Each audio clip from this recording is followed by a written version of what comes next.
My evil stepmother made my dad cut ties with me, so I used her life insurance to pay off my house. I was just 12 years old when my dad cheated on my mom and married the woman he cheated with. It was the hardest time of my life. My mom didn't have a job or a house, so she didn't qualify to have custody of me. I had to live with the woman who destroyed my parents' marriage. And on top of that, she absolutely hated me. She had no tact and told my dad literally in front of me that he needs to get rid of me. She wanted to live alone in the house with just him, and I was just a nuisance. My dad refused, but sometimes I wish that he had listened to her demands, because she made my life a living hell. As soon as my dad would leave for work, she would begin tormenting me. I was made to do all the chores in the house, which included cleaning the dirty dishes and scrubbing the floor of her bedroom. And this was when I was just a small kid. When my dad would return, he would praise her for keeping the house clean and she would shamelessly take all the credit. Whenever I had a school event like a baseball game, she would make sure my dad was busy on a date with her and couldn't attend. I remember crying while watching all the other girls celebrate with their dads. I tried to talk to him about this so many times, making sure that he knew that his new wife hated me, but he didn't listen.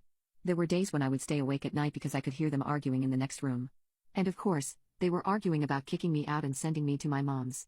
All that made me develop a psychological urge to be independent and never rely on anyone. I worked really hard in school and impressed my dad. He said that he was going to buy me a car for my 18th birthday. But guess what? He never did. Because apparently, taking his new, young wife on a vacation to Hawaii was more important than me. After witnessing all that, I knew that it wouldn't be long before I was actually kicked out of the house because I was in their way. So I began applying for colleges that were so far away that I won't have to come back. Paying for my tuition was one of the only good things my dad did for me, and I am still grateful for it.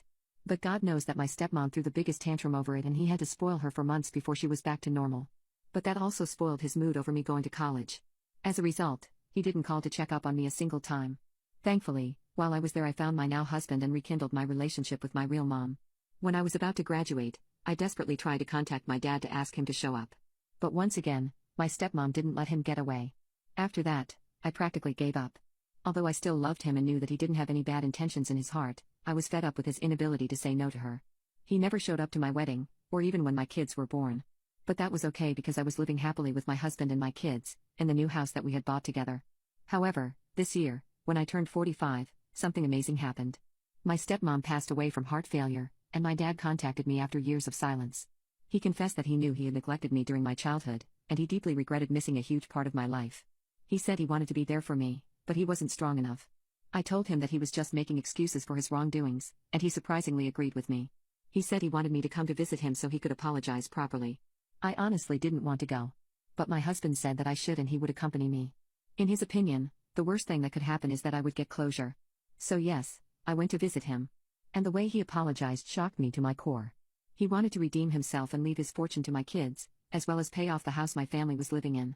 I was very grateful and thanked him, but also asked him how he had that much money left over. Turns out that it was the payout he got from my stepmom's life insurance policy. When I left, I couldn't stop laughing. That woman had spent her entire life trying to get my dad to abandon me. And she even passed away thinking she had succeeded. But actually, her diat was actually going to help me way more than she had tormented me. So, in case you're reading this from the afterlife, you should know that you failed. My dad and I are going to fix our relationship, and I am going to be happier than you ever were.